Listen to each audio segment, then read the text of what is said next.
What is going on, everybody? Welcome to another brand new installment of For the Love of Wrestling. I, of course, am your host, the Renegade of Wrestling, JJ Williams.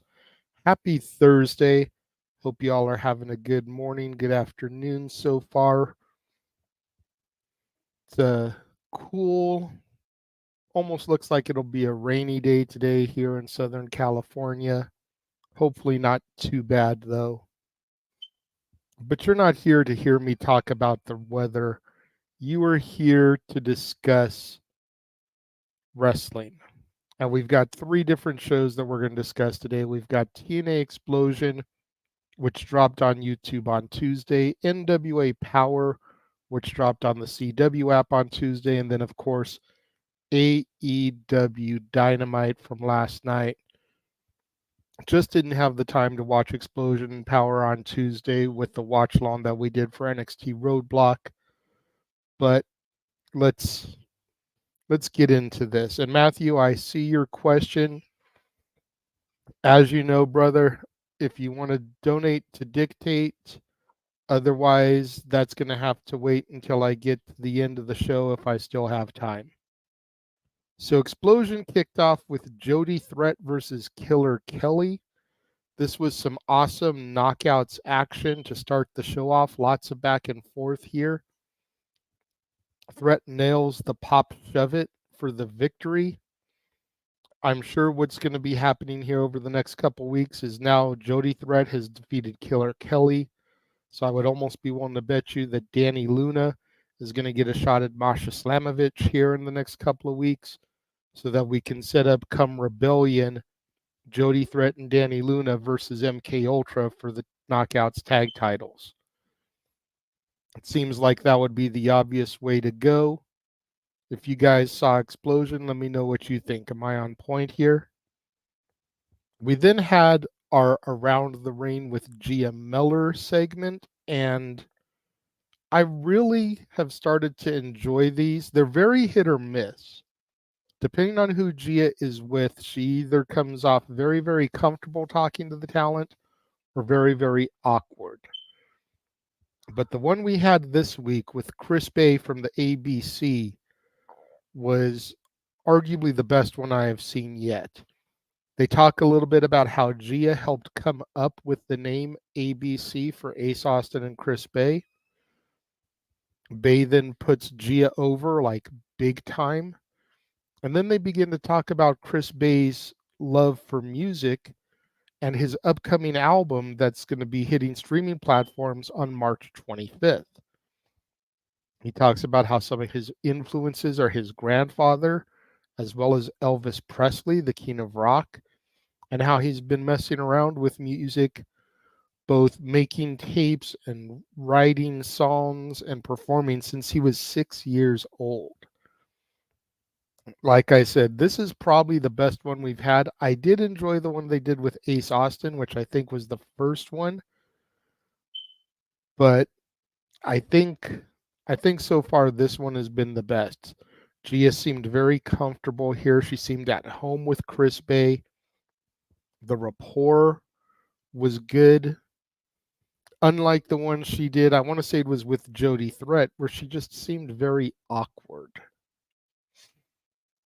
So make sure you guys check that out if you'd like to know a little bit more about Chris Bay. It was a solid interview. Main event for Xplosion was Rhino versus Crazy Steve, a no DQ match for the Digital Media Championship. Honestly, this was a mediocre match for me. I felt that the Knockouts match, Jody Threat and Killer Kelly, was leaps and bounds better than this match. Crazy Steve literally sidestepped a Gore and pushed Rhino through a table to get the victory. Like, there was a lackluster finish and just a mediocre match all the way around. Thankfully, Xplosion was only an hour. Otherwise, I probably would rank it a lot lower than I'm going to. I would give this week's Xplosion a 7 out of 10. It would probably be a lot lower, or maybe it would actually be a little bit higher if it was a longer show, because there'd be more to try to save it. But that Rhino Crazy Steve match was just subpar at best. That covers TNA Xplosion. We're going to take a quick commercial, show you how you can find and follow the Friends of the Multiverse. And when we return, we'll get into NWA Powerrr. Stay tuned.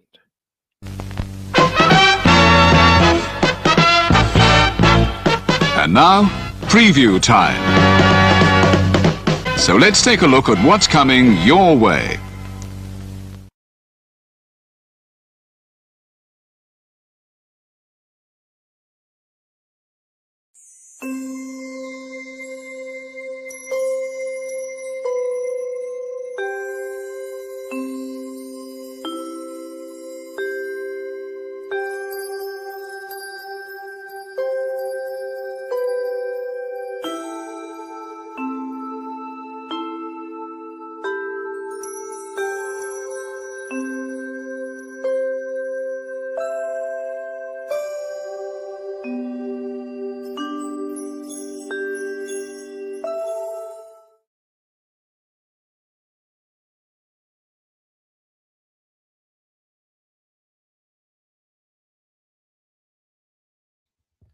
And we are back. Moving into NWA Powerrr again.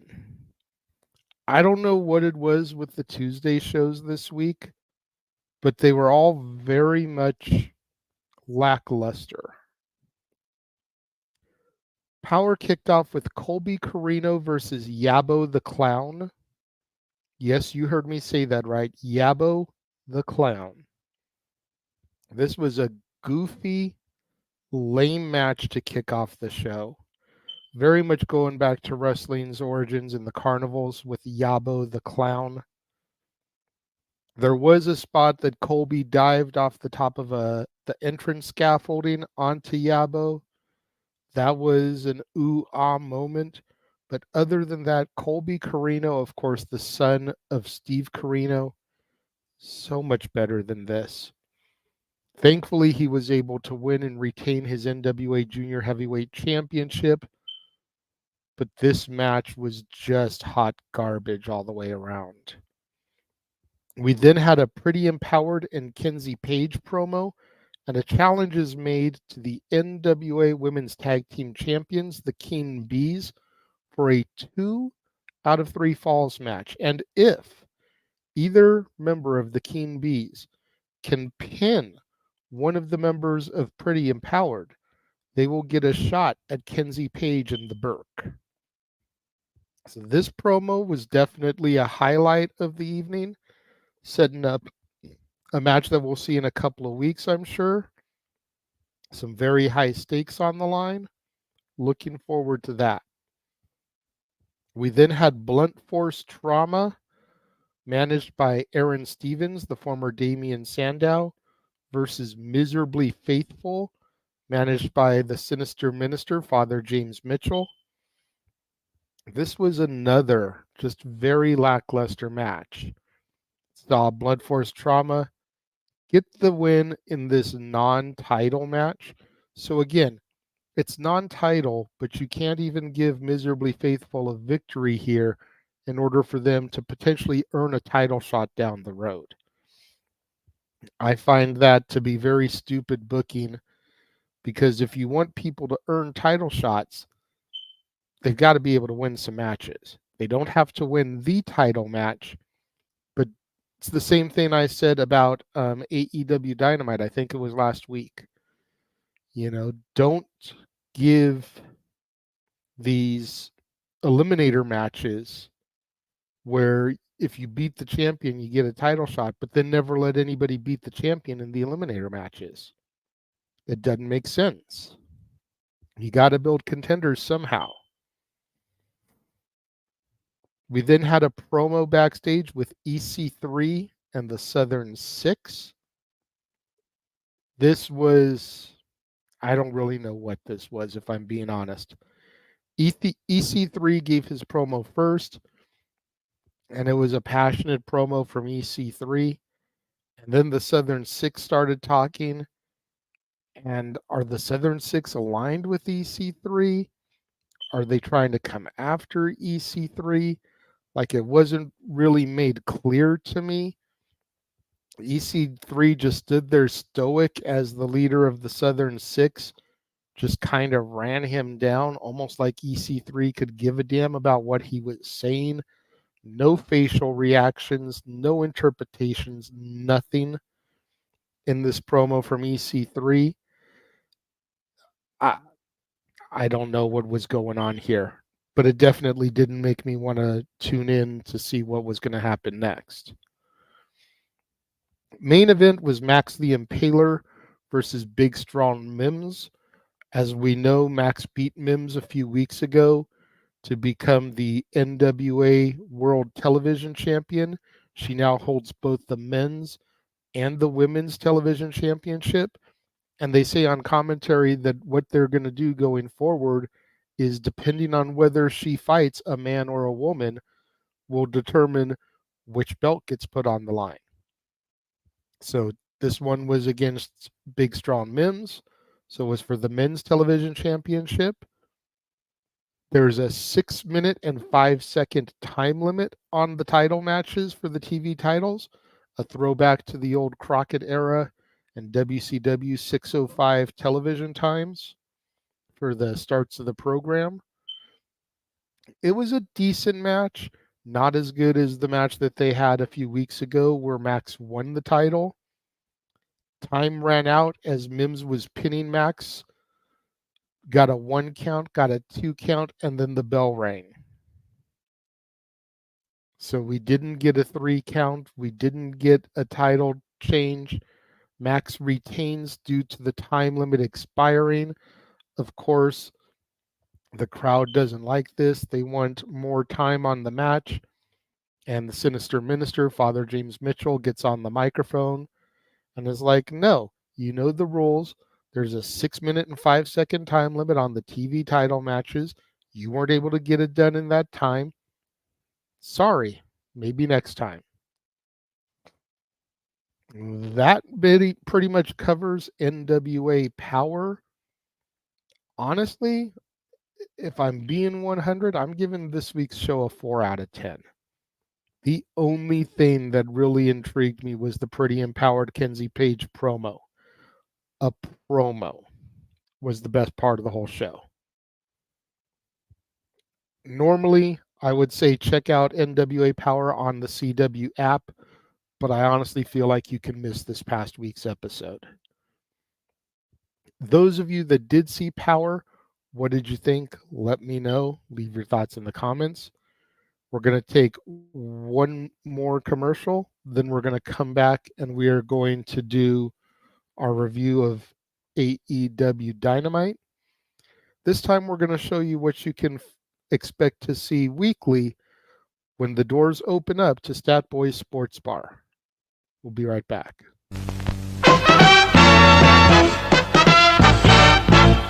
And now, preview time. So let's take a look at what's coming your way.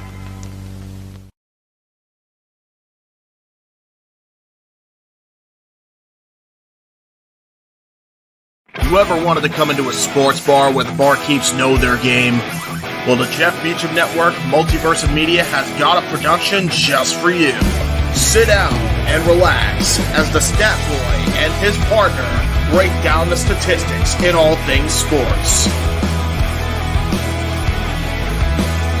Whether it's football, basketball, motorsports, baseball, hockey, soccer, professional wrestling, mixed martial arts, boxing, and much, much more. All are welcome. Your barkeeps here keep you up to date and in the know of everything going on in sports, while also having a pleasant conversation about it all. Your host and owner of the bar, Stat Boy Mike.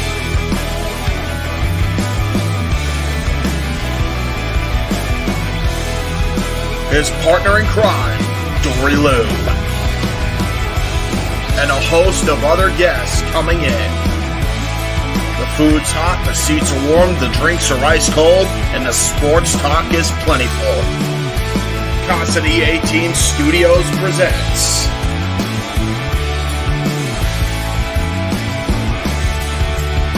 Stat Boy Sports Bar. Take a bar stool and enjoy the show.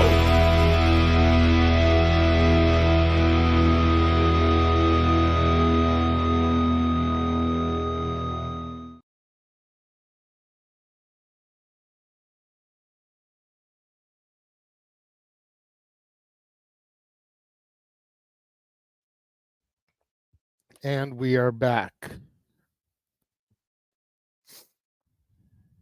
I appreciate that, Matthew. I do appreciate that. It is difficult. I will acknowledge the fact that it is difficult. But I do my best. So now we're going to get into AEW Dynamite. I don't know if he's here, but I know James Hebert, the man who did the voiceover and produced the sports bar commercial, said he was going to be here, that he wanted to hear my thoughts on AEW Dynamite. If he's here, I'm sure he'll sound off in the chat. Let's get into it here. And I'm going to be honest with you. My notes for Dynamite aren't as thorough as they normally are. There was a lot of chaos going on yesterday. But I think I've got enough notes to really get through it. Let's get into it. Dynamite kicked off with a new theme song, new logo, and a new entrance set. And this is what Matthew addressed earlier, saying he knows it's a hot take, but is it really good that a 5-year-old company is on their third or fourth logo and set design? I've gotten a lot of flack for my opinion that it isn't good. You know, I'm kind of indifferent about it, Matthew, if I'm being honest. I think it's just a thing where when they have a new season start up, they have a new look. That way, each season is defined by something different. Maybe it's something that Turner Network, TBS, TNT wanted them to do. Maybe it's something TK decided to do. But I do feel like a fresh coat of paint allows for a different perception of a product. I do think it's hilarious, though, that their color scheme and everything is very reminiscent of the NXT 2.0 era, which everybody despised, even though that was the era that got me into NXT. I do find that quite humorous. Once we get past the new everything, the show starts with Swerve Strickland and Prince Nana coming out, and they talk with Tony Schiavone. Swerve has some comments about his match at Revolution, how he kind of feels like he let down. He's not really sure if he's ready, but that he's going to come for Joe, and come hell or high water, he's going to defeat Joe for the title. This brings out Samoa Joe. Joe then begins to run his mouth, insulting Swerve. And this brings out the Undisputed Kingdom. And now it's story time with Adam Cole, baby. And Adam Cole begins to talk about how Revolution was all about the Undisputed Kingdom. Matt Taven and Mike Bennett are still your Ring of Honor World Tag Team Champions. Your new AEW International Champion is Roderick Strong. And Wardlow won the #1 contendership match. And we find out that next week at Big Business, Wardlow is getting his match against Samoa Joe. They continue to go off running their mouth, and eventually a match is set up for Samoa Joe and Swerve to join forces to take on Mike Bennett and Matt Taven. This was a good but quick match as Swerve put the Kingdom away pretty much with ease. If I'm being honest, I don't even remember Joe being in the match. I think Swerve just did everything himself. Wardlow came back out afterwards, and this is where the announcement is made that at Big Business it'll be Joe versus Wardlow. I can't see them giving the belt to Wardlow on an episode of Dynamite, but weirder things have happened. We then go backstage to Renee Paquette, and she's with Hook. And Hook is talking about his history with Brian Cage. He's about to have an FTW title match against Brian Cage. And Chris Jericho comes in and gives him some props. We then see the Massey brothers backstage, and they tease an announcement, kind of making fun of Tony Khan's major announcements, but they say they'll make it later in the ring. We then go to the Hook versus Brian Cage match, and it was a decent match, but I wouldn't say it was a great match. I don't know. I mean, I enjoy hardcore matches. I enjoy the FTW title. I enjoy Hook. Brian Cage is someone I go back with many years to his time out here in Championship Wrestling from Hollywood, teaming with Sean Ricker, the man better known as L.A. Knight. But something just seemed off about this match to me, and I'm not sure what it was. We then go backstage with Renee Paquette, and she's with Orange Cassidy and the Best Friends. They talk about how Orange Cassidy lost his title and how the AEW Tag Team Tournament is coming up to determine new champions now that Steen and Darby are vacating the belts. And Renee looks to the Best Friends, Chuck Taylor and Trent Beretta, asking if they're going to enter, but Chuck Taylor still isn't medically cleared. So it looks like it's going to be Orange Cassidy and Trent Beretta entering the tournament.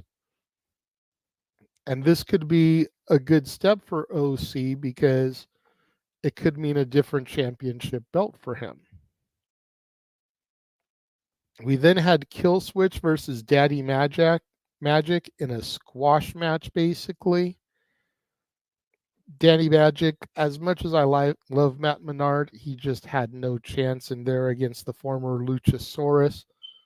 Killswitch just decimated him. Post-match, Daniel Garcia comes out, get a little bit of retribution on the patriarchy, gets outnumbered. Adam Copeland comes out, chases Christian Cage and the patriarchy outside of the arena, and makes a challenge for 2 weeks, so the week after Big Business, for an I Quit match in Toronto, Ontario, Canada for the TNT Championship. This is our rubber match. Gotta figure Adam Copeland is going to get the belt here, actually get his run. Christian has been holding the title for almost a year. It's about time for it to move on, and honestly, I think this is a great way to do it. We then had a Kyle O'Reilly interview where he talked about how he never thought he would wrestle again, and now he's cleared and he's back, and he's aligned with the Undisputed Kingdom. I'm curious where Bobby Fish is right now. You know, I don't know if he's injured. I don't know if he's in another company. I haven't really heard anything about Bobby Fish for a while. So it would be interesting to see if Bobby Fish ends up coming back and joining the Undisputed Kingdom as well. We then had our Massey Brothers promo, and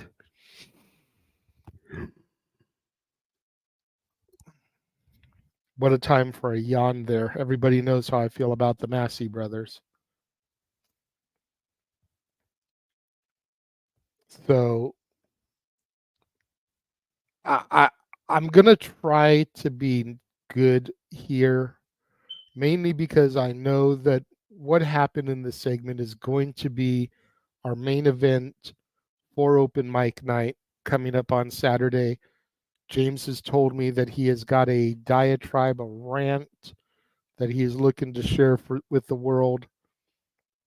Basically, the Massey brothers come out and they suspend Hangman Adam Page indefinitely from the Elite, no pay. And this is because of his attacking the referee during the title match at Revolution. They then fire Omega from the Elite due to the fact that he has missed a number of his dates. Of course, everyone knows he's suffering diverticulitis.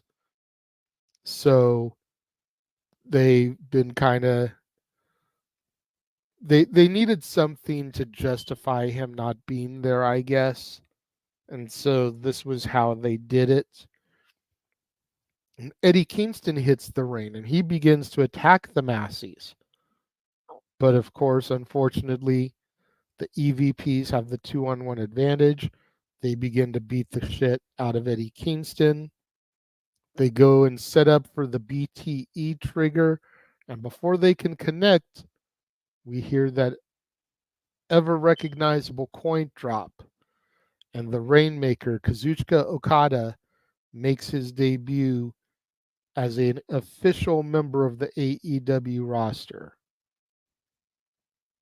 Okada hits the Rainmaker clothesline onto Eddie Kingston. He is then made the newest member of the Elite by the Massey brothers. Okada isn't just all Elite, he is a member of the Elite. And again, I'm not going to go too deep in it because I would like to save my opinions for open mic night. But trust and believe this is going to be some juicy conversation come Saturday, 8 o'clock Pacific, 11 Eastern.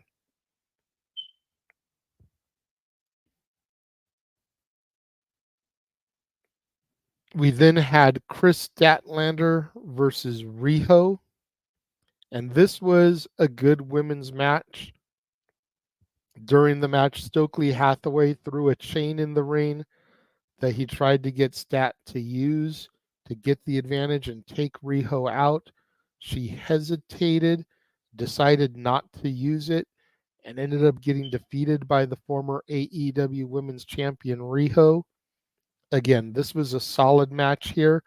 I do like Riho when she makes her appearances. I wish she would get used more. I'm getting better when it comes to Stat. I still don't believe that Stat is where it's at. But Stat is running with Willow right now, and I like me some Willow Nightingale. So I tolerate Stat.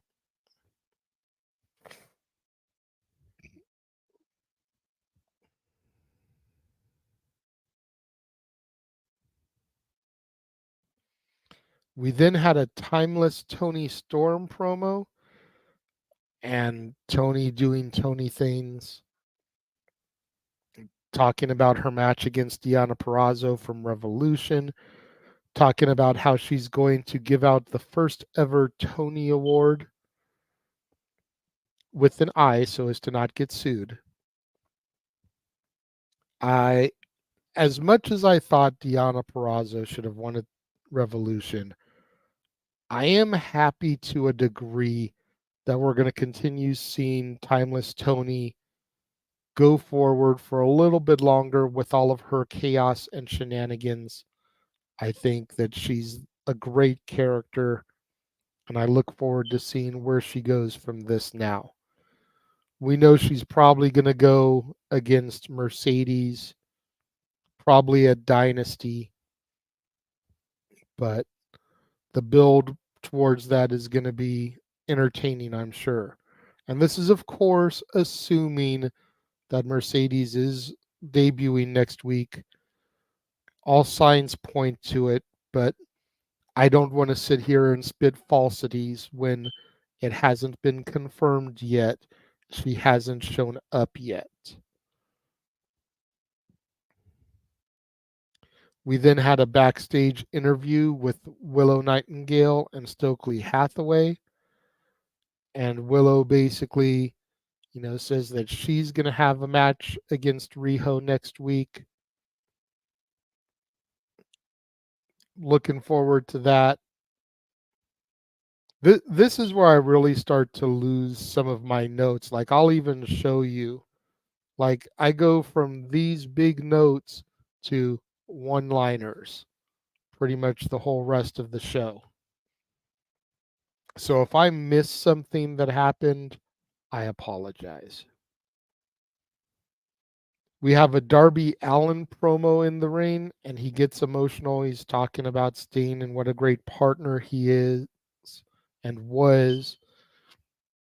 And he talks about how he's got his match next week against Switchblade Jay White as part of Big Business. And then on March 27th, he leaves to go climb Mount Everest. And he makes sure to point out to the crowd that, some people don't survive climbing Mount Everest. So if this is his last time in an AEW ring, if next week is his last match in an AEW ring, he thanks the fans, tells them how much he loves them, how much he's enjoyed being a part of the company. And this brings out Switchblade Jay White and the Bullet Club Gold, the Gun Club. Switchblade begins to run his mouth on Darby, and this is a full-blown heel promo. We've seen a little bit more of a tweener to babyface Switchblade here lately, with the way the Gun Club and the Bullet Club Gold have been getting over, with the way they teamed up with the Acclaimed to become the Bang Bang Scissor Gang. But this was a really kind of dark heel Switchblade promo, and I dug it.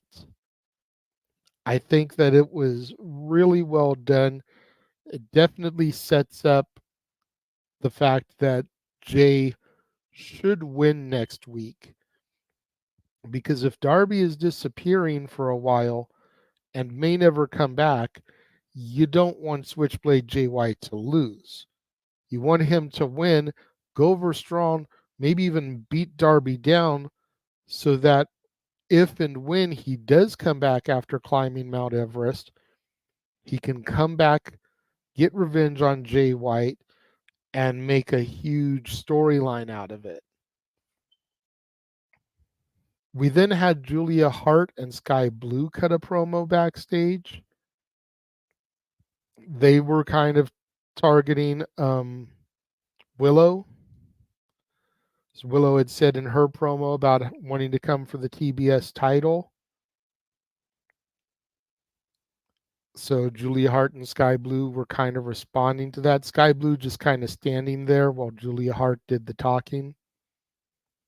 Went to commercial, came back, and now we have a House of Black promo. So we're getting two Julia Hart moments back to back, essentially.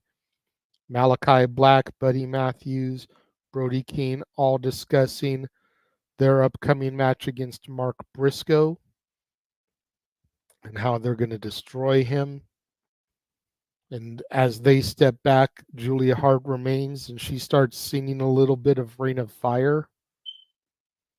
We then go to a Mark Briscoe promo as he responds to the House of Black, and Jay Lethal comes in, offers his services to join Mark Briscoe in fighting the House of Black, and Mark Briscoe says that he's going to bring, or he tells Jay not to bring Jeff Jarrett. And Jay Lethal points out that, when we're going against somebody like this in a street fight, you might want somebody sneaky and smarmy like Jeff Jarrett by your side. And Briscoe says, I don't trust Jeff Jarrett. And Lethal says, you don't have to trust him. You just need to trust me. So it's looking like it's going to be Mark Briscoe, Jay Lethal, and Jeff Jarrett taking on Malachi Black, Brody Keane, and Buddy Matthews from the House of Black. I think they said that was going to be on Collision. Main event was Will Ospreay versus Kyle Fletcher. This was a banger match like I knew it would be.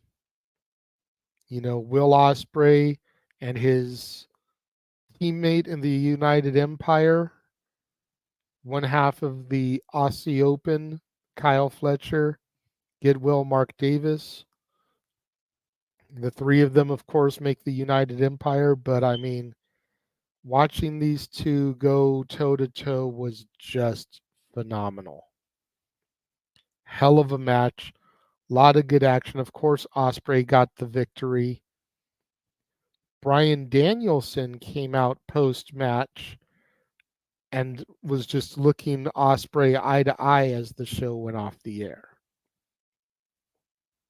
Dynamite overall was a solid show. I would probably give it an 8 out of 10.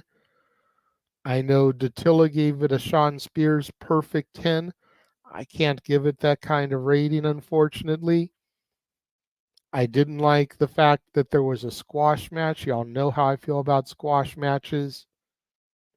I don't care if it's an enhancement talent or if it's a normal member of the roster. A squash match is a squash match is a squash match. And Daddy Magic is better than that. And then the fact that we had two Julia Hart things back to back, as much as I enjoy Julia Hart's character work, thought that was a little bit excessive. We didn't really need two Massey Brothers segments. We didn't need the one in the back to tease the one in the ring. So all those things are why I'm giving it an 8 out of 10. What do you think about Dynamite this week? Let me know in the comments. Leave your thoughts and reactions. We're going to take another quick break. I'm going to run the Friends of the Multiverse one more time, and we'll get back, do our shills, and get out of here.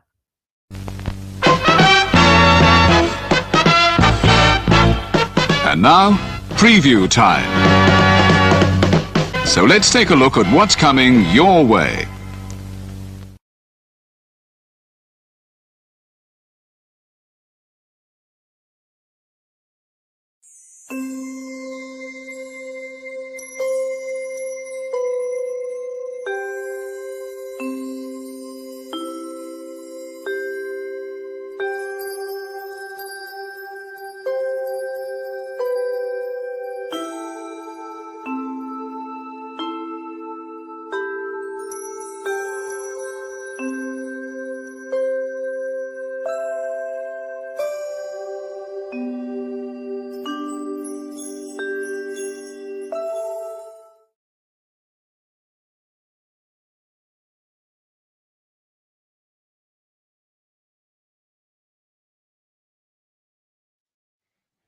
And we are back. It looks like Safet says 8.5. Matthew says 7 out of 10.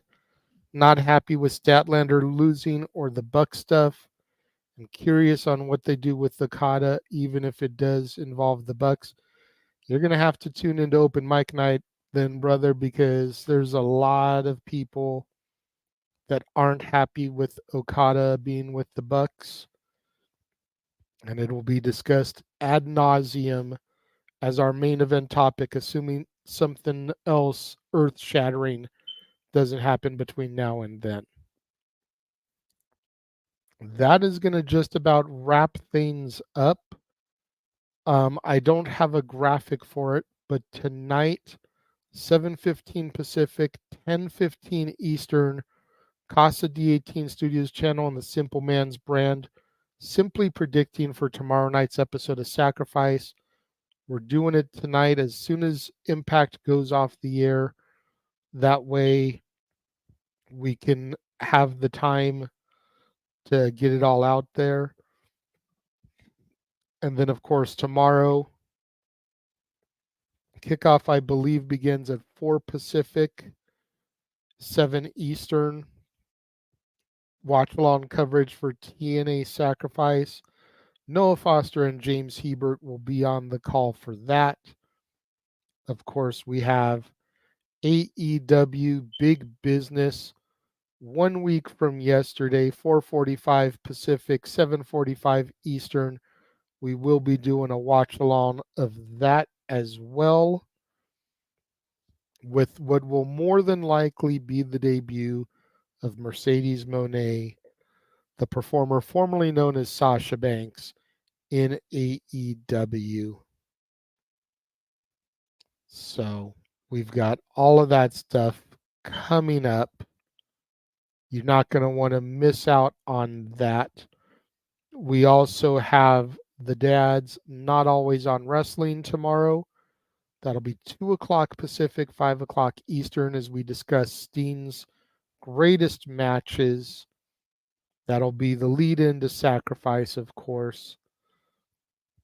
And then we also have tomorrow, same bad time, same bad channel, For the Love of Wrestling, as I discussed tonight's episode of Impact.